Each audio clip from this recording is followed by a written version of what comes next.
Modern Shamanism. Developing our spirituality in alignment with the single truth is a process of crafting a present independent of our past. Today, we find ourselves surrounded by a universe of systems and philosophies reinforcing hierarchical meaning philosophies.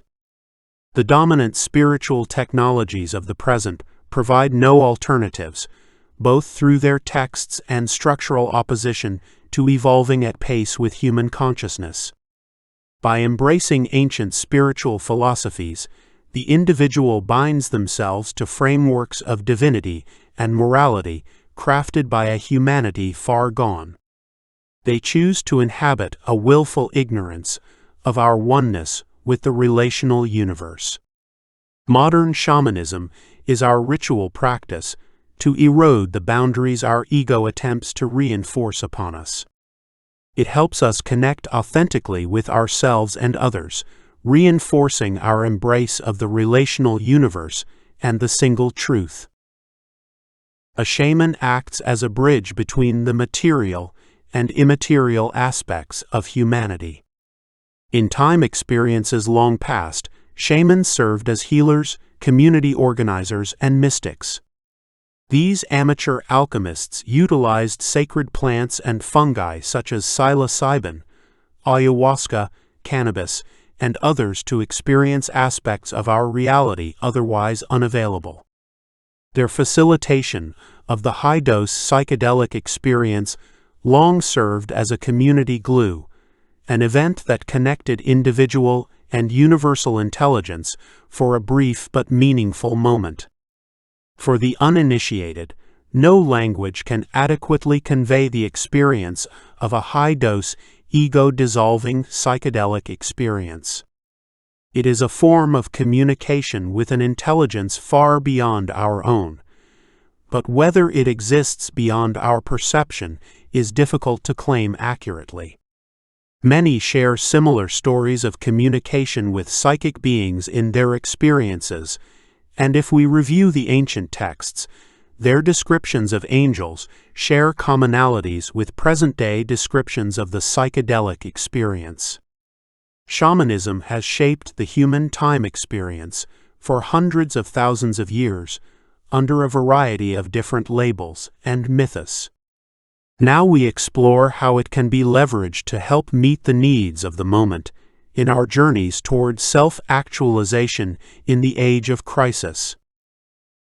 The stoned ape hypothesis, developed by ethnobotanist Terence McKenna, links the explosive growth of human intelligence to the use of hallucinogenic mushrooms.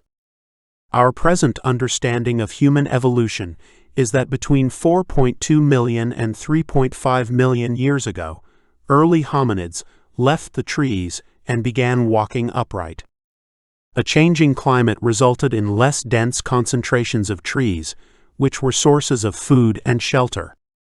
Trees being farther apart meant that walking between them was a much more efficient approach to energy conservation. Between 2 million and 800,000 years ago, our brain sizes doubled, rapidly increasing again between 800,000 and 200,000 years ago. There are several theories for why this first leap took place. Our mastery of fire, rudimentary tools, and language over generations are likely sources of change, but few explain the emergent properties of this growth better than McKenna's.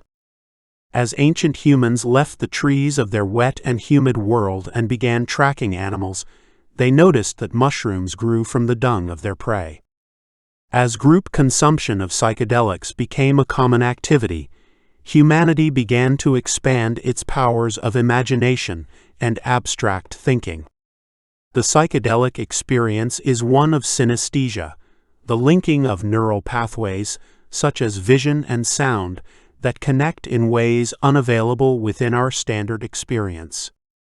Prolonged exposure to these circumstances likely contributed to the expansion of human language, the linking of sounds to information, as well as community and oneness. Language would be passed on and expanded upon with each generation, and over hundreds of thousands of years, this consistent consumption and expansion of information fundamentally changed us.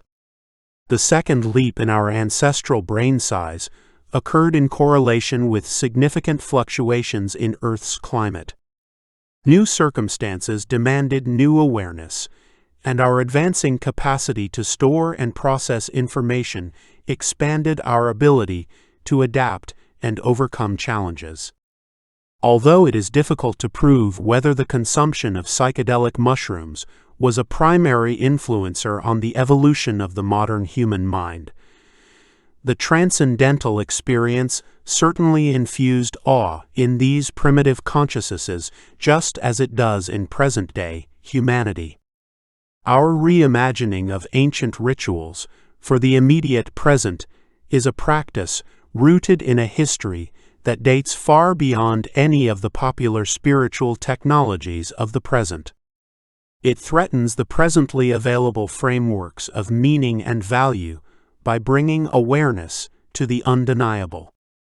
As McKenna would label it, it is an archaic revival of human spirituality, a natural and necessary part of overcoming the age of crisis. All of humanity's spiritual technologies contain ritual. Prayers, sacrifices, fasting, song, and other practices support the alignment of individuals and beliefs. Our creation of the non-religion religion through the embrace of individual and system as a single unified self is a practice of several rituals. But rituals without a why are meaningless, and the age of crisis demands new whys. Our primary purpose in developing rituals is to strengthen our command over the direction of our focus and energy. To do this, we develop meaning and values in alignment with the single truth and the relational universe. By embracing specific core values and understanding the relationship between individual and system as a single self, we transform ourselves into more expansive beings. We undertake the journey of emergent evolution, knowing full well that in a future time experience, our radical reimagining of human potential will not be enough. At that moment, the frameworks we explore should be discarded for more ideal alternatives. In our immediate present, we choose self-actualization as an alternative to the age of crisis. There are practices we can develop now and begin immediately, and those that will reveal themselves as our systems evolve accordingly. Embracing new rituals also means letting go of those that no longer serve us. The relational universe ensures us that continuing to engage in rituals that reinforce hierarchical notions of meaning and value will distract from our personal progression toward alignment with the single truth. The crisis demands we reimagine who we are as individuals and as a collective. It is an effort of persistent practice, growing in parallel with the expansion of ourselves and our systems. There is no firm destination in becoming more, just a process of perpetual becoming. Whereas past spiritual practice attempted to define a pathway to guide us to paradise beyond death, individual actualization focuses on embracing divinity through life. That we share habits together and apart bonds us in the higher struggle of self-actualizing. It strengthens our connection to each other and furthers our commitment to the unifying vision of transcending the age of crisis.